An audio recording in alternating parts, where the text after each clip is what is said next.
Hello and welcome to the ASC video series. I'm Dr. Sean Perry. This is Introduction to Statistics, STA 2023. We're looking at Chapter 6 on some problems concerning the normal distribution. This is Part 2. So in the last video, we looked at some computations of area when we were given a z-score. Now let's look at going the other direction. So we are given a mean and standard deviation. They want to know a certain left-tailed area, and they're asking us to find what x value will give us that area. So I always like to begin these problems with a sketch. They've told us that the mean of this distribution, or the center here, is going to be at 96. It's got sort of a characteristic width of 7.5, and we are looking for the x value, which will put 0.9192 in the left area. So 0.91 is most of it. I'm going to put it, therefore, over on the right-hand side, because then my area here is going to be, well, most of it, 0.9192. So we know that this is going to be over on the right in order to get more than half of it on the left. So the question here is, what is this x value? And what we'll do first is we'll calculate the z value that goes along with it. So this we can find by looking up this area, the left area, in the table. We're hunting down 9192. And you can sort of see that there's a trend of increasingness as we go down columns and as we go along rows. So I find 91. There it is, exactly, 9192. So what does this go along with? Well, we can see it's in the first column. That means it has a 0 for its hundredths place. And we can also see 9192 is 1.4. So this is 1.40 right here. So this z value that makes this area in the left tail is going to be 1.4. So now we've got mu, we've got sigma, and we've got z. We could take the equation for z equals x minus mu over sigma, and simply solve it for x.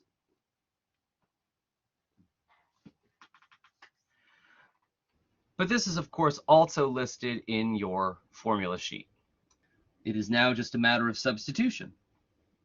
And calculating, we get 106.5. Let's briefly look at a way that we could use the calculator to also get this. If I go to second, distor, and down to inverse norm, or inv norm, the left area, so a left-tailed area should go here. And for this problem, that was 0.9192. And our mean was 96, and our standard deviation 7.5. And we calculate. And you see we have the answer rounded to one decimal place, 106.5. So now let's have a look at a word problem. This one says a single serving coffee machine is programmed to dispense 12 ounces of coffee per serving. Occasionally the machine will start to overfill or underfill cups and require recalibration. According to the company, the coffee machine requires recalibration if it underfills or overfills the cups of coffee by 1 or more ounces. Determine the probability that a randomly selected cup of coffee was underfilled or overfilled by more than 1 ounce. Assume the distribution of the amounts of all coffee dispensed by the machine are normally distributed, with a mean of 12 ounces and a standard deviation of 1.03 ounces. So first let's record the parameters that they've given us. They told us that the mean is 12 ounces. They told us the standard deviation is 1.03 ounces. And they've told us that it is normally distributed. By the way, it's not a bad assumption to assume that a process is normally distributed all the time. There are lots of physical processes that wind up being normally distributed.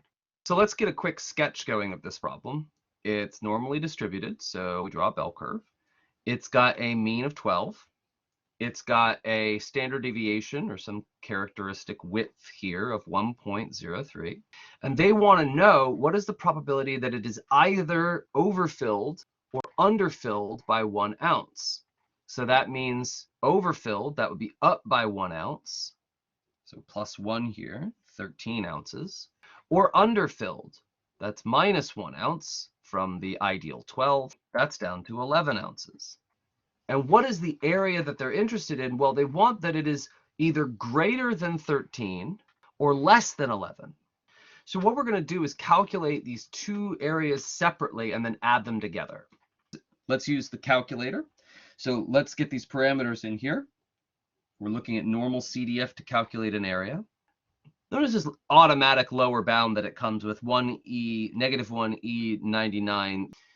We could leave this exactly like this, or we could put some number which is going to be much lower than 11. We'll see what we mean by much in just a second. So the mean, though, is 12. The standard deviation is 1.03. And in general, going down from this by 10 standard deviations, which is roughly 10, is fine.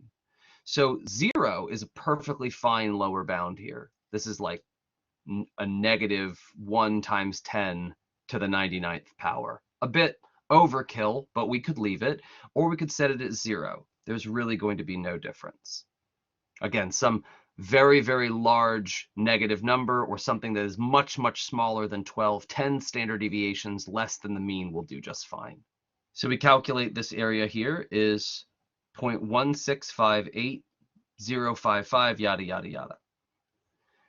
To calculate this next one, we can also use the calculator.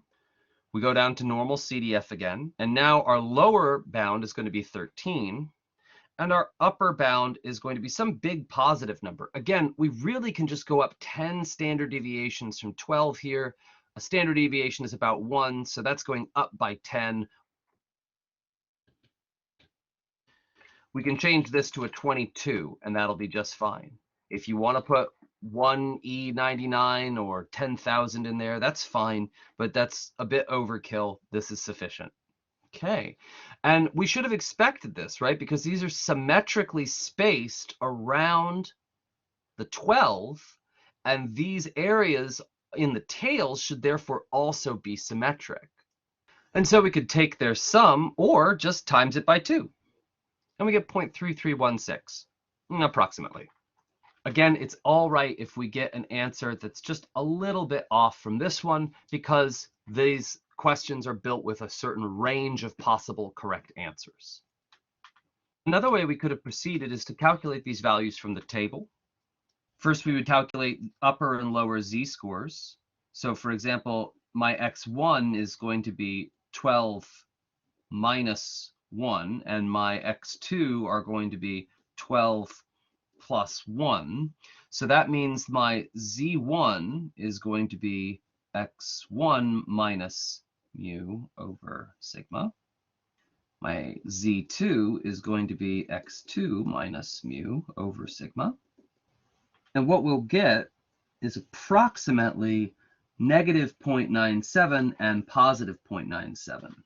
So we can head to our table and look up negative 0.97, 0.9, 0, 1, 2, 3, 4, 5, 6, 7.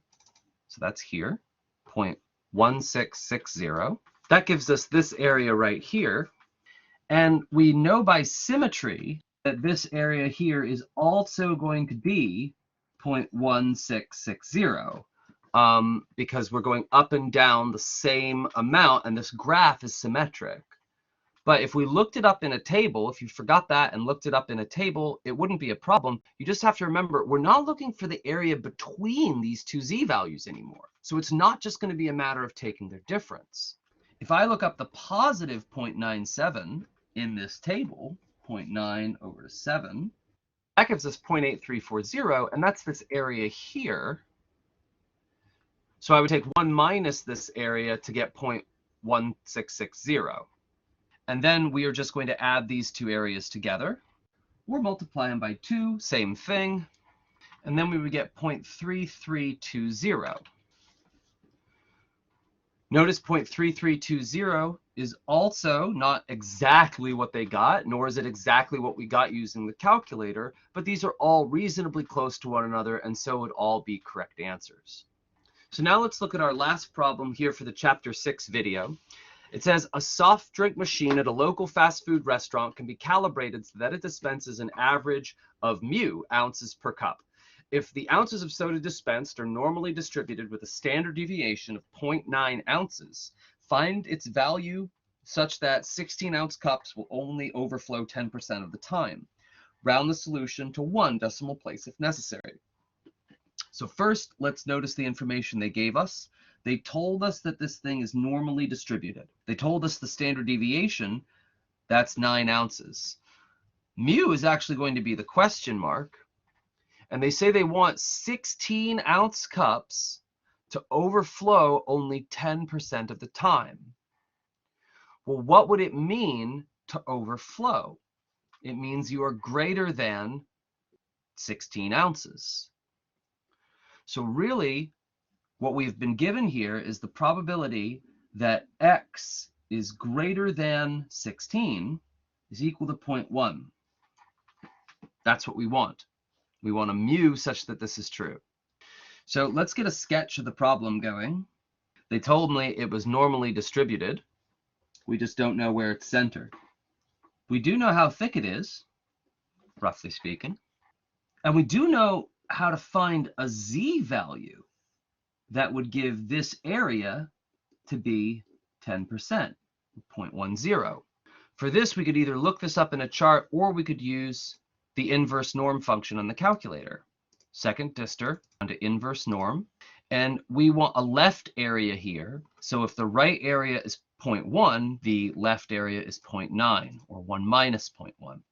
This would give us a z-score of approximately 1.28. So we could take this equation and solve it for mu. So that would be z sigma equals x minus mu. And so mu is equal to x minus z sigma. We have all those data, so let's just plug them in. 16 minus 1.28 times 0.9. And we get 14.848 and so on. And so we have a correspondence between the answers up to tolerance. If we used more digits of z here, we could probably get closer. Okay, I hope this has been helpful, and good luck with your studies.